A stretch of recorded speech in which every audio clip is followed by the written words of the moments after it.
everyone, it's Charlene. Today we're going to be doing a technique I call inked stencil embossing. You just need a stencil, some ink pads, and a die cutting machine. Let's get started.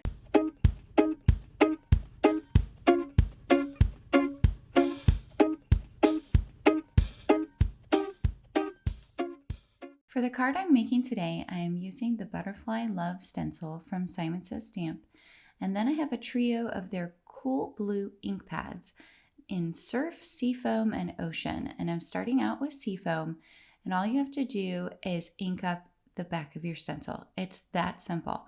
So I'm coming in here first with the Seafoam all along the top left-hand corner, and then I'm going to come in with the Surf along the middle, and lastly, I'll come along with the Ocean in the bottom right-hand corner. And you just need to use any kind of ink pad. You can use dye ink, you can use pigment ink if you wanted to, though you need to be careful with the dry time on that. Or you could use some type of hybrid, like a distress oxide, whatever kind of ink you have in your stash. Now, I tried this multiple different ways, and you're gonna get the best outcome if you tamp your ink pad directly on the stencil. That's how you're going to get the best coloring. Now, I've done this on top of a piece of copy paper. You also could, do it directly on your crafting surface, or you can do it on a craft mat.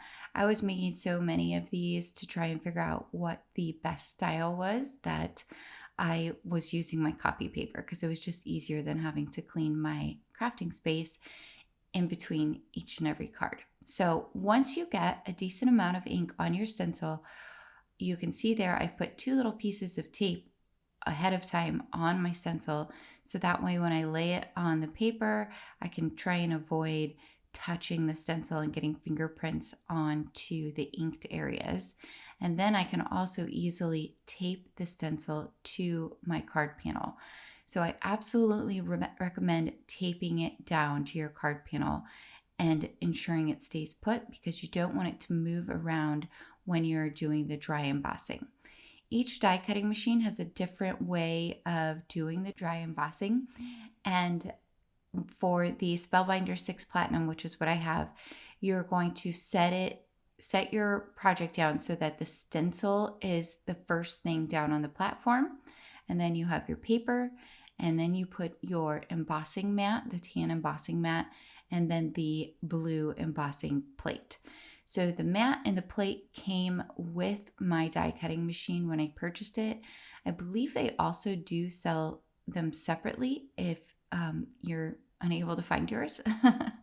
But you're just going to run it back and forth through your machine several times. I believe I ran it through back and forth twice. The more you do it, the better chance you have of getting a really nicely dry embossed image. And so what you're doing is you're adding pressure in order to emboss the image of the stencil into your cardstock. But since you have the ink on that stencil, it is also going to transfer onto your card. It almost works like a gel plate. It's really cool. So if you wanted to try the gel plate technique, but you don't have one, this is very similar, and you get very similar outcome, except look at that. Oh my gosh, it looks so cool.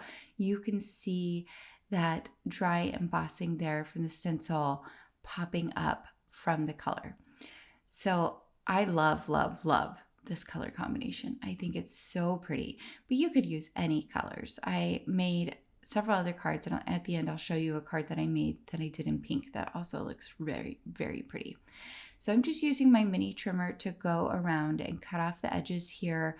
I want to leave a small white border, and I had to cut the white border down a little bit more than I wanted to because I got some ink on the tape when I was taping the stencil to my paper. That ink transferred from the tape onto the paper.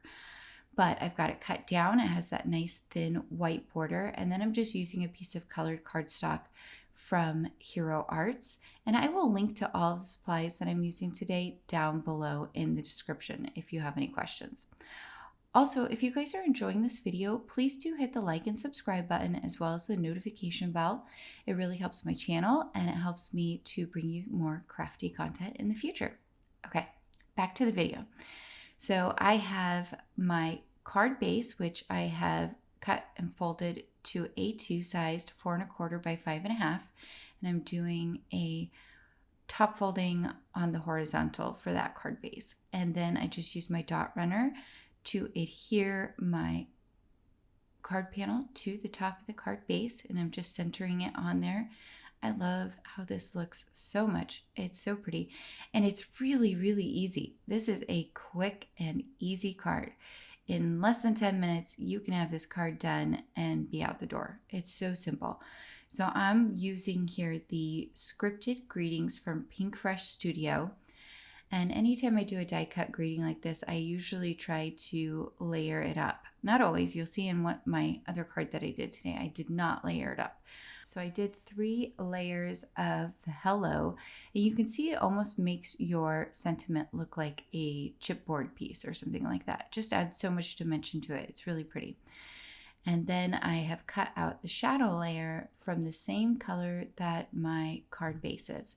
So I'm just going to adhere my die cut to my shadow layer, and then I'm going to adhere that to the bottom right hand corner of the card, and that is it. This card is very simple. I'm not putting any embellishments on it, nothing, because I think those 3 colors of blue and how you get the dimension of the hello, but you also have the butterfly heart popping up. I don't think anything else is necessary on this card. I think it looks beautiful.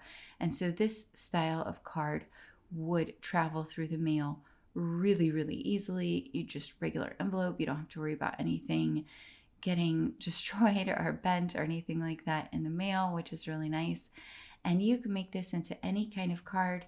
That scripted greeting set from Pinkfresh Studio, there's a hello, a celebrate, and a thanks, which is really nice. So you get some variety there. You can use them on all kinds of different cards, and they coordinate really well with a lot of the Pinkfresh products, but others as well. So I find them to be very versatile. Now, when I do a colored cardstock card, I like to put a white panel on the inside of the card. For some reason, I don't like writing on colored cardstock, so I quickly cut out a smaller panel of white cardstock and I placed it inside the card. For the white cardstock in this video, it's all just 80-pound Neenah Classic Crest cover stock, I believe, and that'll be linked down in the description as well.